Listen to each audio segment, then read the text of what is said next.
What's up, guys? It's your boy Time. As the title of this video implies, this topic will be about whether or not Minato Namikaze, the yellow flash of the leaf, would be able to escape the kamui dimension. The video is not about who would win in a fight because obviously the fight happened in canon, but both Minato and Obito acknowledged that this would be a game of tag. Whoever touched the opponent first would win the battle. Minato through the use of his Rasengan and sealing techniques, and Obito simply because of Kamui. But how true is this? Let's first give a brief summarization of what Kamui actually is, what it does, and how it works. Kamui is a powerful space-time ninjutsu used by Kakashi Hatake and Obito Uchiha. It allows the user to transport objects, people, or themselves to another dimension, more specifically, the Kamui dimension, a separate space only accessible through this technique. Whenever we think of space-time ninjutsu, we think of kamui, but in the same breath, we also think of Flying Thunder God, a technique wielded and perfected by Minato. Flying Raijin allows the user to teleport instantaneously to any location they have marked in advance. We see that Minato has placed markers all over the place and fights with a set of kunai that have already been marked in advance. Now that these two techniques have been explained, let's get back to the topic at hand. Why was Obito so sure that he would have won if he simply touched, or better yet, pulled Minato into the Kami dimension? If we take into consideration that Obito was Minato's student and has some knowledge on Kamui, let's put a strong emphasis on some knowledge.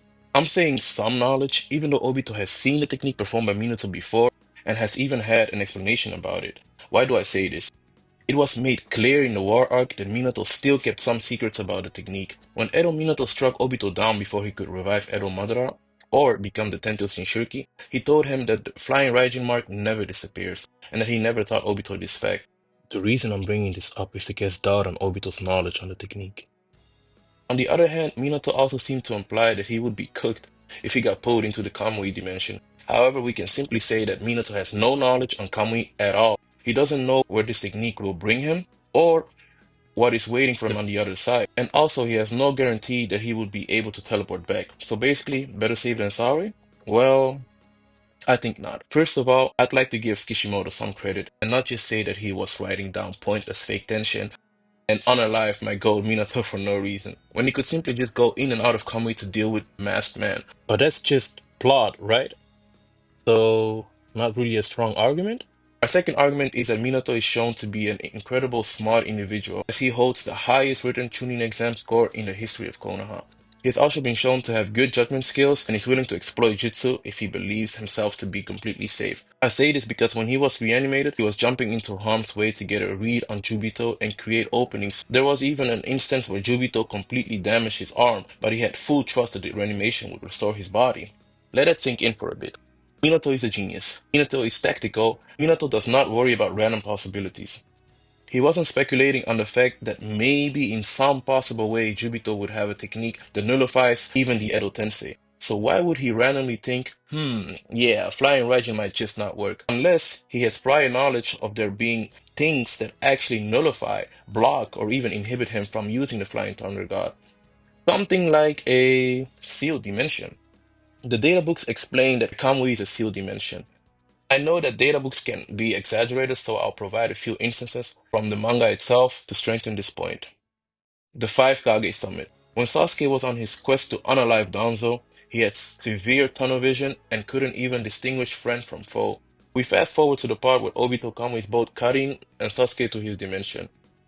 Karin is ordered to heal Sasuke. When Obito comes back, we see that Sasuke is healed up and waiting to fight Danzo. Why is Sasuke waiting?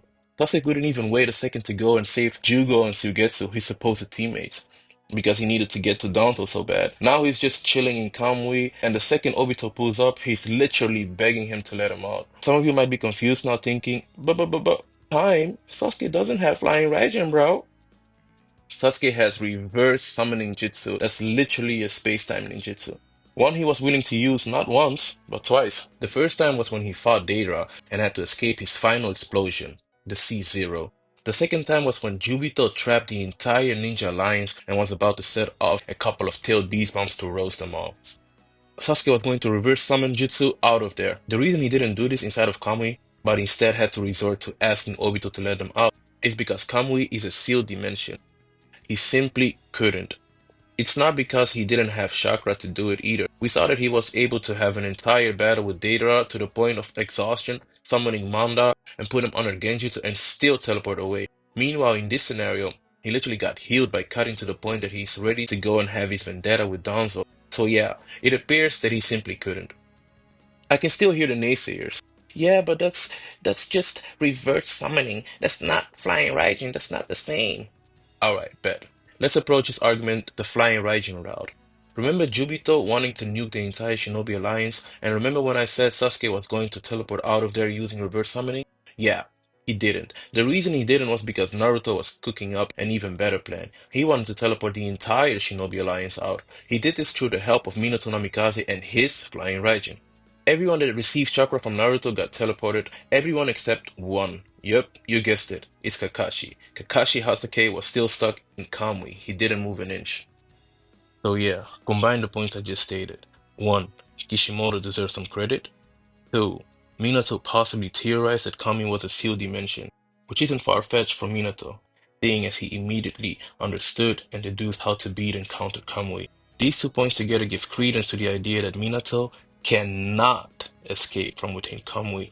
Oh yeah, and before anyone even thinks about mentioning Boruto and his pseudo-flying Raijin, all I have to say to that is those two jutsu were completely different, and those dimensions were never shown or stated to be sealed. On the contrary, even, Sasuke casually summoned a hawk in Kaguya's lava dimension, and the Sage of Six Paths, along with all the previous Gokage, summoned Team 7 back on Earth.